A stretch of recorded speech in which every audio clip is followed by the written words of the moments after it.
So last weekend I participated in the 2019 GMTK Game Jam. In this video is the postmortem of my entry called One Room RPG. The theme was announced on Friday at 3 p.m. for me, but I didn't sit down and start working until about 2 hours later. I'd camp until 3 and then I went out to eat with my family, which I didn't get footage of, but here's me watching The Office. When I finally sat down, I began to think about the theme. I had this idea where you would explore different dungeons, and at the end of each one there'd be a gem, and you as the player can only take one. You have to replace it with your current one, sort of like that scene from Indiana Jones. Anyways, I kept thinking about it and realized that it would require level design and stuff. So I kept thinking about it and eventually came to the idea of making an RPG that takes place in only one room with only one boss. The one boss being extremely overpowered would require you to level up throughout the game to be able to defeat them. I created some placeholder art and began prototyping. This is the first build of the game. I wanted to make the sword orbit the player depending where they were pointing with the mouse, but I'm pretty new to Godot and found out that it would be way harder than I thought. Game Maker Studio has a bunch of built-in functions that do this sort of thing for you, but, Godot, I'd have to use math.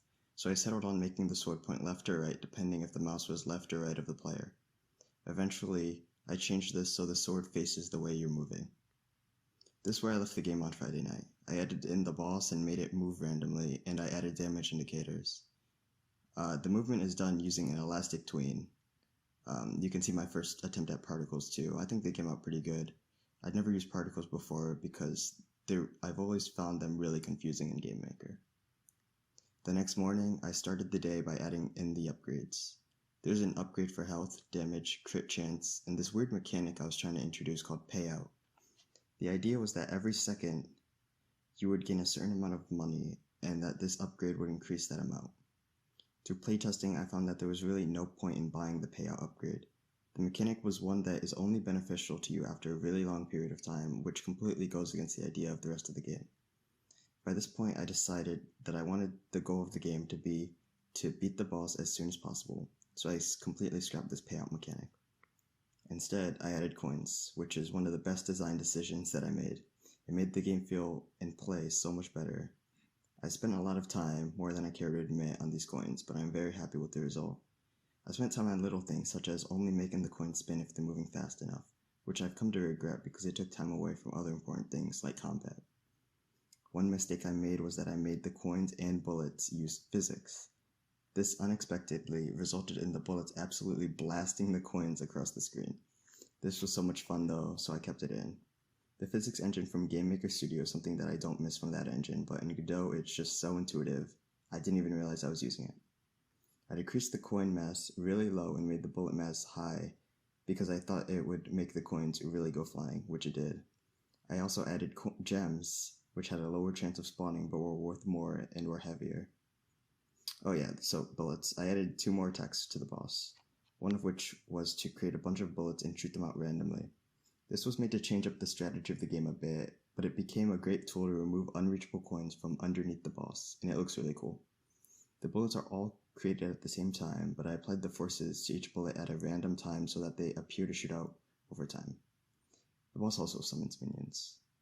That's all I added on Saturday. I decided to end the night early and go see the new Fast and Furious movie instead. It was pretty good. I liked it. I saved Sunday for the sounds. I made this quick thing in Bosca Seal or something that sounded kind of retro. Because if you hadn't guessed at this point, the placeholder sprites are not placeholder at this point in the jam. I brought it into Audacity to make it sound like it was coming from a telephone, which sort of sounded like an arcade machine. I made some retro sounds with BFXR and added them to the game relatively easily. I decided to take a Minecraft-like approach with the music by making it fade in and out at a 60-second interval. This way, there was 60 seconds of music followed by 60 seconds of silence. I decided to do this because I didn't want to torture people with music they might not like, and I personally found the music pretty distracting. With an hour and a half left in the jam, I began exporting, or what I mean is watching tutorials on how to export, and downloading things that I thought I needed to be able to export.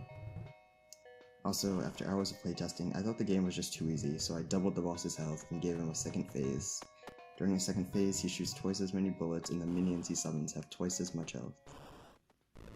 And I added a somewhat rewarding ending. I managed to upload successfully in time and complete a game that is playable and has no game-breaking bugs.